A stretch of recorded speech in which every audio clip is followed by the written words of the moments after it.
আসসালামু আলাইকুম, welcome back to my channel Rumi's fashionable house. আমি ফারহানা ইয়াসমিন রুমি আপনাদের সাথে এখন আছি। আমি আজকে দেখাচ্ছি, এটা হচ্ছে এখন আমি মাগরিবের নামাজ পড়ে রান্নাঘরেই চলে এসেছি। আমি আমার আজকের সকালের ব্লগটাতে বলেছি আমি বিকেলে আমার ছেলের বন্ধুদেরকে দাওয়াত করেছি, তো ওদের জন্য রান্নার প্রিপারেশনটা করছি। তো কি কি রান্না করছি সেটাই আজকে দেখাচ্ছি। এটা হচ্ছে আমি রাইস কুকারে পোলাও বসিয়ে দিয়েছি।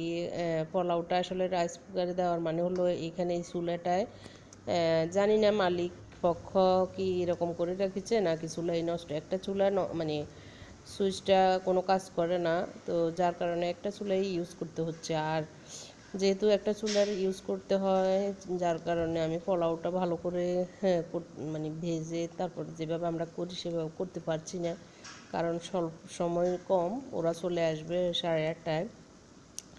তো টুকিটাকি যাই রান্না করব, পোলাওটা সময় লেগে যাবে, এই জন্য আমি রাইস কুকারে বসিয়ে দিয়েছি। তো রাইস কুকার কীভাবে বসিয়েছি সেটা হচ্ছে আমি পোলাওটা ধুয়ে পরিমাণ মতো পানি দিয়ে আর 2 টেবিল চামচ তেল দিয়েছি, আর হলো একটু দুধ, পাউডার দুধ দিয়ে দিয়েছি। আর আমি যে মিক্স সবজি মানে একদম কুটা সবজি এনে এসেছি, বেবিকর্ন, গাজর, তারপরে মটরশুঁটি, এইসব যে প্যাকেজটা এনেছি সেটারই আমি প্রায় আধা কাপের মতো আমি দিয়ে একসাথে বসিয়ে দিয়েছি। তো আমি মাঝে মাঝে নেড়ে দিব, এই জন্য ওটাকে রাইস কুকারে ওইভাবে বসিয়ে তারপর আমি মুরগিটা রান্না মানে মশলা কষিয়ে নিচ্ছি। এখানে আমি মশলা দিয়েছি, আমি পেঁয়াজ, আদা, রসুন একসাথে, একটা অর্ধেক টমেটো একসাথে আমি আমার যে চপার মেশিন এনেছি সেটাতে ভালো করে চপ করে নিয়ে একবারে আমি তেলে দিয়েছি। তো তেলটা হচ্ছে আমি একটু আগে মানে নারকেল ভেজেছিলাম, সেই তেলে আমি বসিয়েছি। তো আমি ভালো করে সব মশলা, আর যে মশলাটা আমি দিয়েছি সেটা এখান থেকে কিনেছি, মানে মিক্স সব মশলা দেওয়া, তো সেটাই আমি একটু বেশি দিয়েছি কারণ মুরগিটা একটু বেশি, সেই জন্য। তো সব কিছু দিয়ে আমি একটু পানি দিয়ে কষিয়ে ভালো করে এখন মুরগিটা দিয়ে দিয়েছি। তো এখন আমার মুরগিটা ভালো করে কষানো হলে আমি ঝোল দিয়ে দিব। তো এই কড়াইটার আসলে ঢাকনা নেই এত বড় এখানে, তো যার কারণে ঢাকনা দিতে পারছি না। এই যে সুন্দর করে মাখা মাখা করে কষানো হোক, মুরগির গায়ে থেকে যে পানি বেরিয়েছে সেই পানি দিয়ে ভালো করে আমি কষিয়ে নিচ্ছি।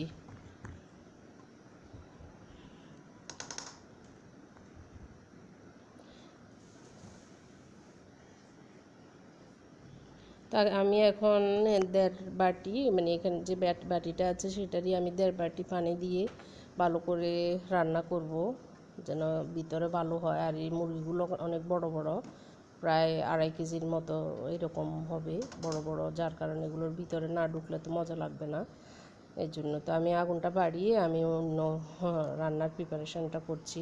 এই যে চপার মেশিন, এটা আমি এক আপু আমাকে কমেন্ট করে বলেছে আমি কেচি দিয়ে কিভাবে মুরগি কেটেছি এবং চপার মেশিনে কিভাবে করেছি আমি একটু দেখাতে। তো আজকে আমি আর দেখাতে পারলাম না কারণ আমি আগেই করে ফেলেছি। তো আগামী ব্লগে আমি অবশ্যই দেখাবো কিভাবে আমি আমার এই যে কেচিটা এনেছি সেটা অনেক ভালো উপকার আমাকে দিয়েছে। আমি কখনো এটা আসলে মানে কিনিও নাই, এমনি শুনেছি বা দেখেছি। তো কিনে এটা এবারে ট্রাই করে দেখলাম যে অনেক উপকার আছে বা খুবই কাজ দেয়। তো আমার মুরগিটা কষানো হয়েছে আর আমি এগুলো প্রিপারেশান করে ফেলেছি। আমি চিংড়ি মাছ দো পেঁয়াজু করবো, আর হলো একটু মুগ ডাল এনেছি বাড়িতে, মানে দেশ থেকে। তো মুগ ডাল দিয়ে মুরগির যে ঘিলা, কলিজা বা একটু হাড়, 2 টুকরা আমি মাংস দিয়েছি, সেগুলো দিয়ে আমি একটু মুগ ডাল রান্না করব। তো এখন আমি চিংড়িটা বসিয়ে দিচ্ছি। চিংড়ি আসলে এগুলো মানে মাঝারি সাইজের যেগুলো সেগুলোই। তো আমি একটু রসুন, পেঁয়াজ এগুলো ভেজে তারপরে মাছটা কষিয়ে নিব। তো এখানে যে মিক্স মশলাটা এনেছি সেটা আমি দিব না, এটাতে আমি হলুদ এনেছি, সেটা হলুদ দিব আর কাঁচামরিচ দিয়ে রান্না করব। গুঁড়ো মরিচ আনা হয়নি, সেজন্য আমি এখানে কাঁচামরিচ ইউজ করব।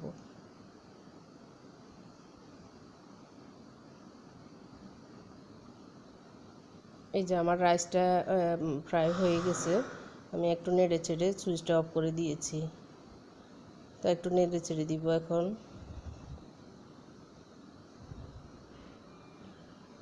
সুন্দরভাবে হয়ে গেছে। আমি এখন দুটো ইয়েতে বাটিতে আমি ঢেলে নিব, এগুলোকে যেন আর একটু ঝরঝরা হয় সেই জন্য।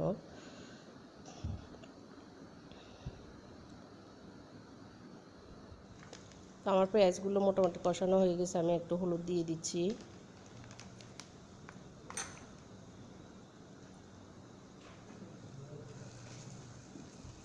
হলুদের কালারটা অনেক কড়া, মানে যদিও গন্ধ নেই কিন্তু কালারটা অনেক বেশি।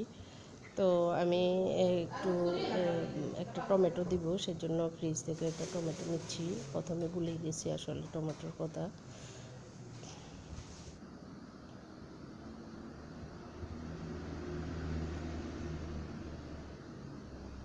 তো আমার আজকের ওদেরকে খাওয়ানোর প্ল্যান হচ্ছে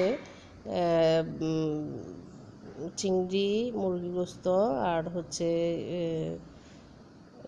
মুগ ডাল, ডিম, তারপরে আমি একটু টমেটো দিয়ে কাঁচামরিচ দিয়ে একটু কষলাবো। সেটা মানে একটু সালাদ বলি বা ভর্তা বলি, যেটাই হোক, এটাকে করব এভাবে। তো এখন আমি কাঁচামরিচ দিয়ে এগুলোকে আর একটু ভেজে পানি দিয়ে দিব একটু ভালো করে কষানোর জন্য।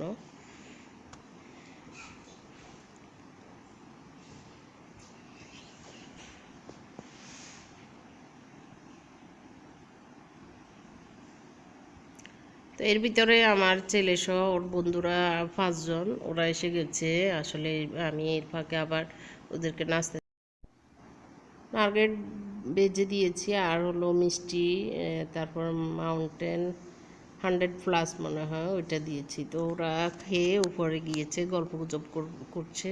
তো এই ফাঁকে আমি বাকি রান্নাগুলো শেষ করে নিচ্ছি।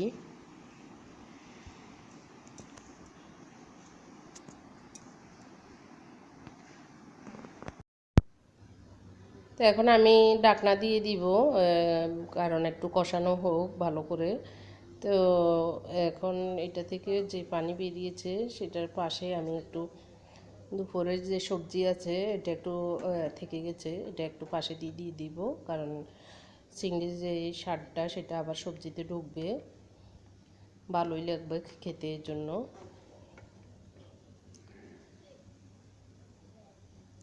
তো আমি আসলে ব্রোকলি কুটে নিয়েছিলাম চিংড়ির সাথে দিব, কিন্তু আমার হাজব্যান্ড বলে যে ওটা দিও না, এটা দুপুরে যেটা আসে একটু সেটাই দিয়ে দাও। তো আমি এটার সাথে আরেকটু ঝোল দিয়ে, এই ঝোলটা হচ্ছে আমি দুপুরে যে সিদ্ধ করেছি সবজিটা আমি এটা রেখে দিয়েছি, আসলে ফেলিনি। হয়তো অনেকেই খারাপ ভাবতে পারেন, আসলে এটাতে তো ভিটামিন সি মানে যে সবজির গুণাগুণ সেটা থেকে যায়, সেজন্য আমি ফেলিনি। আমি সবজিতে আবার দিচ্ছি একটু। তো এটা আমি ভালো করে ঢাকনা দিয়ে আরও কিছুক্ষণ রান্না করে নামিয়ে নিব।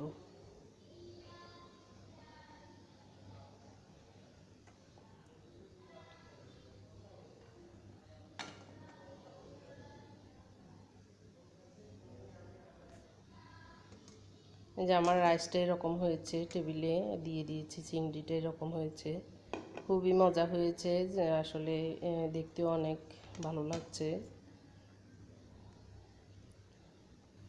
তো এখন আমি মুগ ডালটা বসাবো। তো আমি যে মুরগির কলিজা, ঘিলা বা একটু হাড় দিয়েছি সেটাকে আগে কষিয়ে ভালো করে রান্না করে নিচ্ছি। তো এটা হচ্ছে মিক্স মশলাটা দিয়ে আর পেঁয়াজ, আদা, রসুন দিয়ে আমি কষিয়ে নিচ্ছি। তো একটু পানি দিয়ে দিয়েছি, কারণ একটু শুকনো শুকনো এর জন্য।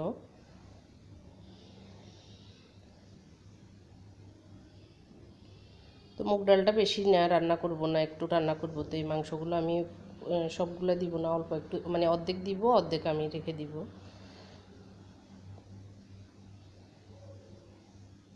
তো এগুলো ভালো করে কষানো হলে আমি পানি দিয়ে দিব। এই যে পানি দিয়ে দিয়েছি, মানে পানি মানে কষানো হয়েছে পানি দিয়ে। আমি এই ফাঁকে আসলে শ্যুট করতে ভুলে গেছি, তো মানে মাংসটা ভালো করে রান্না হওয়ার পরে আমি অর্ধেক মাংস নিয়ে নিয়েছি, আর অর্ধেকের ভিতরে আমি ডালটা দিয়ে পানি দিয়ে বসিয়ে মানে একটু ডাল দিয়ে ভালো করে কষিয়ে তারপর পানি দিয়েছি।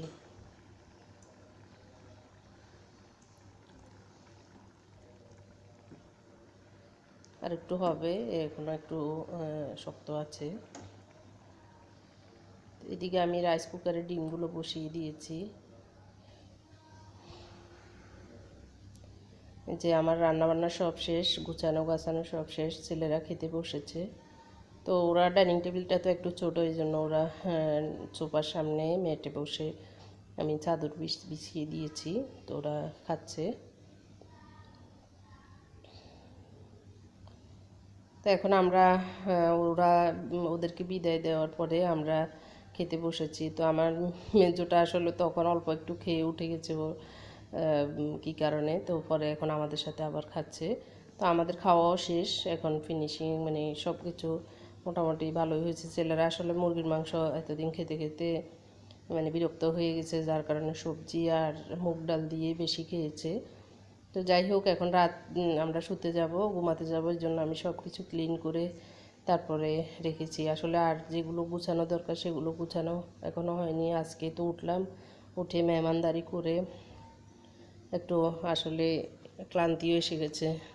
আসলে বাঙালি যেখানে যাই মেহমানদারি করতে হয়, এটাই স্বাভাবিক।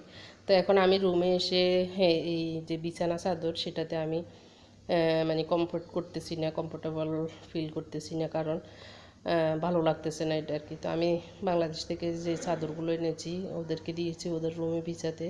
তো ওদের খাট দুটাকে আমি অ্যাটাচ করে নিয়েছি, মানে একসাথে করে নিয়েছি, কারণ ছোট ছোট খাট, ছোটোটা পড়ে যেতে পারে এই জন্য। তো ওরা আব্বুসহ হেল্প করছে, ওরা আবার বিছানা চাদর বিছাবে না, শুধু কাভারগুলো আমি বলছি কাভারগুলো একটু ঢুকাও। তো আমি আমারটা চাদর এবং কাভার ঢুকাবো, আমি আমারটা গুছিয়ে নিচ্ছি, এবারে ওদেরটাও করতেছে ওরা। এই যে আমি আমার খাটটা গুছিয়ে নিয়েছি। ওটা আসলে ওদের চাদরগুলো আমার বেশি মানে লাগে নাই, ভালো লাগে না, এর জন্য। তো এইভাবে আমি সাজিয়ে নিচ্ছি। এখন আমরা ঘুমাবো। সবাইকে গুড নাইট জানিয়ে আল্লাহ হাফেজ, আসসালামু আলাইকুম। সবাই ভালো থাকবেন আর আমাদের জন্য দোয়া করবেন, আমরা যেন এখানে যতদিন থাকি ভালো এবং সুন্দরের ভিতরে আমাদের দিন যায়। সবাইকে অসংখ্য ধন্যবাদ জানাচ্ছি, যারা যারা আমাকে সাপোর্ট করতেছেন, আমাকে কমেন্ট করতেছেন, সবাইকে ধন্যবাদ জানিয়ে এখানে শেষ করছি। আল্লাহ হাফেজ, আসসালামু আলাইকুম।